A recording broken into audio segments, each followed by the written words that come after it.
I have worked as a freight truck driver for a small company out of northern Florida for the past few years. Every day feels exactly the same as I'm glued to the road, often driving across multiple states with little to no rest time. However, one trip particularly stood out in a rather chilling and unnerving way. I was scheduled to drop off a full trailer to a neighboring town just outside of New York City. Just before departing, my boss ran out and told me that I'd be driving another truck and trailer for the trip, so I made the last minute switch. The drive would be about 15 and a half hours, not including rest stops in between. I was scheduled to set off for New York at about 5 p.m. and arrive around 9:30 a.m. The first few hours felt like the same monotonous hours I'd always drive multiple times a week until I noticed something strange in my first rest stop. I pulled into a gas station to get a cup of coffee when I noticed an all-black Cadillac SUV pull up right next to where I parked my semi-truck. It seemed a little strange that a car would park in the semi-truck parking lot section, but I didn't think much of it. I walked out of the gas station towards my truck and approached the door to get in. While doing this, I glanced at the car to see who it was, but the windows had a very dark tint. It had to be one of the darkest tints I've ever seen on a car. Carrying on with my business, I buckled in and resumed my journey to New York. Another few hours went by when I started getting the low gas alert on the dashboard. It was around 3 a.m. now, so it was still very dark out, and I wanted to ensure I found an open gas station. Only a couple minutes off the highway, I found a gas station so I could fill up my tank. As soon as I got out, I noticed the same exact Cadillac that I saw at the previous rest stop. I thought to myself how it was a funny coincidence as I made my way into the gas station to use the restroom. Upon closing the door, I heard a knock, so I yelled out, "Just a minute," and it stopped. As I began washing my hands, I could hear what sounded to be two men talking in Spanish right outside the door. I walked out of the restroom and nodded my head at them to only be stared down, noticing they were both wearing suits. I headed straight for the truck and realized that I was being followed. The one man, who was covered in face tattoos, yelled something at me in Spanish as I climbed in. Something really seemed off about these guys. I continued going on about my business and drove off. Now aware of these people in the car, I would occasionally look in the rearview mirror to see if they were following me. Just as I had suspected, I noticed a set of headlights following me at about 100 yards behind me. A million thoughts started to race through my head, and I wondered why I was being followed. I thought it'd be a good idea to notify my boss after trying to convince myself it was not a big deal and it was just a coincidence. But I just had a strange feeling in my gut that something was off. Unsurprisingly, he never answered, but I wasn't surprised considering it was 6 a.m. and he would most likely be sleeping still. I continued on with my trip, constantly checking behind me, but only to see the same set of headlights traveling at the same distance behind me. This continued for another few hours as I approached my final destination to deliver. But this situation began to get worse. The car trailing me all of a sudden caught up to my back bumper and began tailgating me and honking the horn.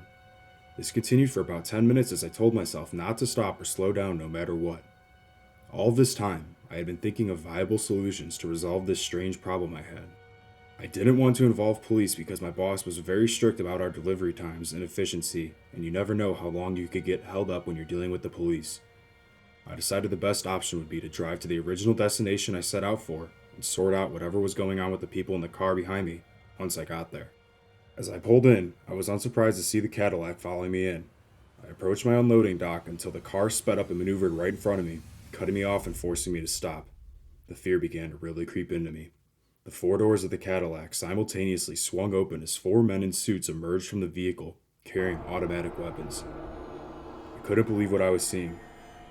I was ordered out of the truck and to my knees as I watched the men search the trailer. I was confused and had so many thoughts racing through my head at once. I thought about my family and if I'd ever get to see them again. It all felt like a blur as I continued to kneel on the pavement, frozen, listening to and watching the Spanish-speaking men. Several angry words were shouted to the man with face tattoos, who responded in a very similar tone. For some strange reason, the four of them climbed back into their Cadillac and sped off, leaving me kneeling on the concrete. At this point, I obviously called the police and explained everything that had just happened. This sparked a huge investigation into who these armed and dangerous men were and why they did this. Months went by of pure confusion until I got a call from one of the detectives working on the case. He told me that the men who followed me worked for a Mexican drug cartel and they heard I was the driver who'd be driving one of their trucks filled with heroin that they were responsible for smuggling across the country. Once they entered my trailer, they realized they had the wrong truck and ran away because they had already been seen on camera at the drop-off spot I drove to, in addition to the several workers outside the building. Their plan was to most likely rob me once I made it to the drop-off location, and then kill me so there would be no witnesses to the robbery. I still have the same job today and work for the same company, but I'd be lying if I said that the situation hasn't crossed my mind every time I drive. I really lucked out that I was switched to drive the other semi-truck for this trip instead of theirs. If I was, I probably wouldn't be around to tell this story.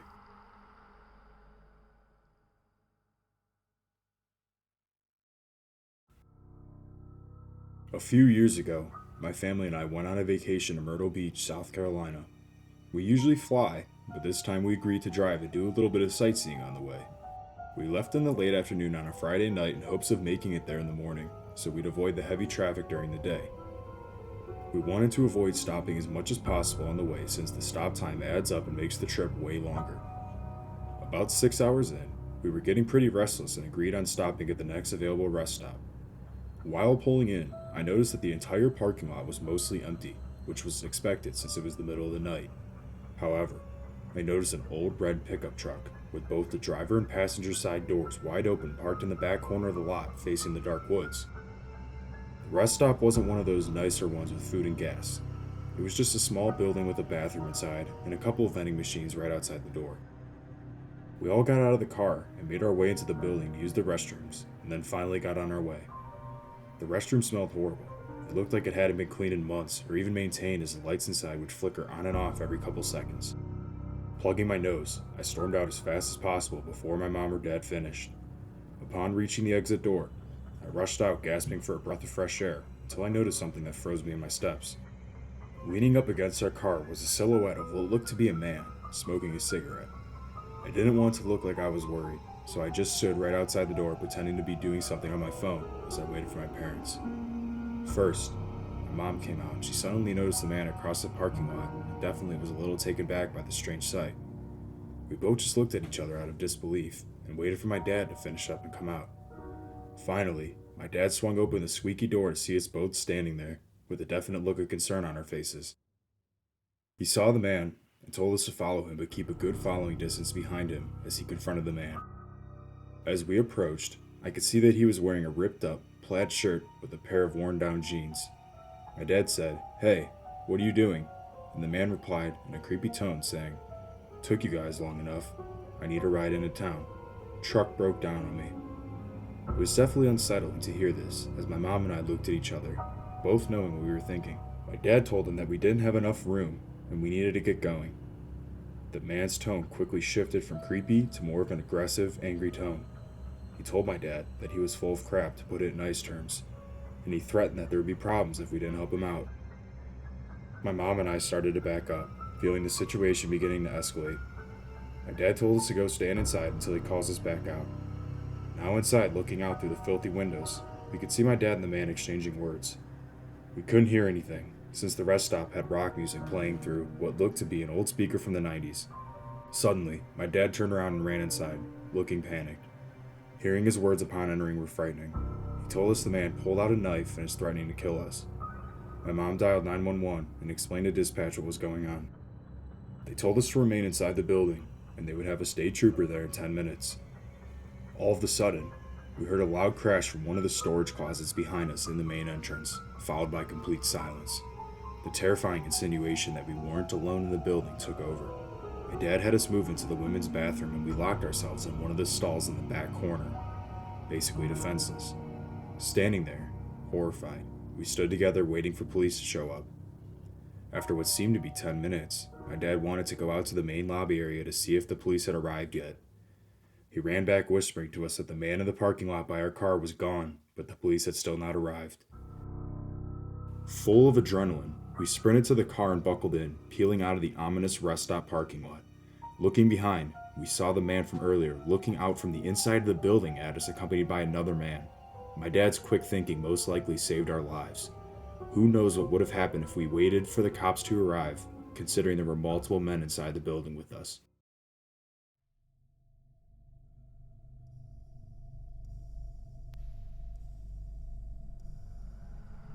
I used to own a small tow truck driving business with my brother in a very small town in Arizona. It was one of those towns where pretty much everyone knew each other by name, or at least recognized each other. During this time, We were being run out of business by a larger commercial company moving in the area, which meant we had to start selling our trucks. Ironically, I had the last tow truck in the area since we sold our fleet. I needed to sell the last truck, so I took it out to an auction, which was about 4 hours away. My plan was to auction off the car and Uber back home since no one was available to pick me up and take me home. Upon arrival, I received a call from a potential buyer that saw the online listing we posted and was very interested. He was offering much more than I knew we'd make if I put it through the auction, so I decided to make a last-minute decision to pull out of the auction and drive back home to meet with the buyer the next day. Worst case scenario, I could always take it to the next auction another time if he decided not to buy. I began the drive back home. Although it was starting to get dark out, it was still very hot, as the summers always are in Arizona, so I had the AC cranked up all the way. With just about 2 more hours to go, I was dealt with what seemed to be a small dilemma. The air conditioning stopped working. First, it started blowing out hot air. Then the fan completely shut off. Annoyed, since more expenses were the last thing I needed, I started to roll down the windows. About halfway down, they strangely stopped working. At almost the exact same time, the radio shut off and the dashboard lights went dark. Now very concerned, I pulled off to the side of the desolate road to see what was going on with the truck. It definitely seemed like some sort of electrical glitch, so I shut the truck off, planning to restart it in hopes that the problem would resolve itself. I turned the key to start it up, and it wouldn't turn over. Great, I thought to myself. I was now stuck in the middle of nowhere at night. I was so upset. I needed a tow truck to pick me up, but I was practically the only tow truck around the entire area. I called my brother, parents, and a couple of friends, but of course no one picked up. I called AAA, but they said that they wouldn't be able to make it to my location for at least 2 hours. I asked if they could just take the truck so I could leave soon since I didn't want to wait there all night, and they said yes. I ordered an Uber to pick me up, and I was relieved to see a man named Daniel accept my request, and he was only 20 minutes away. I waited in my truck, sweating and tired. About 15 minutes or so had passed, and I noticed a car approaching from the distance behind. It made its way closer to me and pulled to the side of the road. I was excited to finally be heading home again. I hopped in the back seat of the car and I said, "Daniel?" The man nodded his head and began driving. A few minutes passed and he didn't say a word, but I wasn't going to complain. I was happy to be in an air-conditioned car heading home. Out of pure exhaustion, I closed my eyes and fell asleep. I was startled awake when I felt the car shaking loudly. I looked out the window and felt extremely disoriented. We were on a gravel road, which seemed strange considering I had never seen this road or taken it before. I looked at my phone to see how long I had been asleep, and I was shocked that I almost slept an hour. Strangely, I noticed I had 6 new message alerts on Uber when I opened the app. I felt myself turn pale as I read the 6 messages from Daniel telling me he was here, asking me where I was. Not trying to look like I was panicking, I texted my brother and parents in a group chat explaining what was going on. I didn't know if I should stay quiet or if I should say something to the mysterious driver. My brother finally answered. He was obviously very concerned as well. I sent him my location and he said that he was going to come look for me. I looked at my location and saw that we had been going west the entire time, which is the complete wrong way from my house, but luckily somewhere near my brother's house. My brother said he was 30 minutes away and he notified the sheriff of the situation. The silence in the car was killing me. We had been off-road for the entire time I was awake, and I had to say something. In a shaky voice, I said, "Where are we going?" to the driver, and I saw him look at me through the rearview mirror with a creepy smile. Silence. I asked to be let out, but he wouldn't respond and continued driving.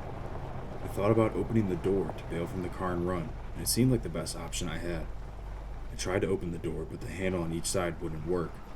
He yelled in a raspy, deep voice, "Stop!" The car sped up and we eventually turned down a dirt path surrounded by trees. We approached what seemed to be an abandoned barn, like something you would see out of a horror movie. We put the car in park, got out, and began walking into the barn. I called my brother, horrified, telling him what was going on. He said he was 2 minutes away and the police weren't far behind him. I stayed on the phone with him. Every second that passed felt like an eternity. I saw the headlights approaching behind me, and he pulled right up to the car. With his lights facing the barn and his rifle in his hands, he opened my door to free me from the car. As I got out, we both were able to get a good look at the creep in the barn. He peeked his head out, with a rag over his head and bloodshot eyes, and turned around and disappeared back into the barn. We got into his car and drove away, meeting the police on the way out. We told them he was in the barn with his car parked right outside, and they went in with guns drawn while we left to fill out the police report at the police station. It turns out the police were never able to find the man, and the license plate was registered to an elderly woman who lived a few miles away. It still remains a mystery to this day who the man was and what his plans were to do with me.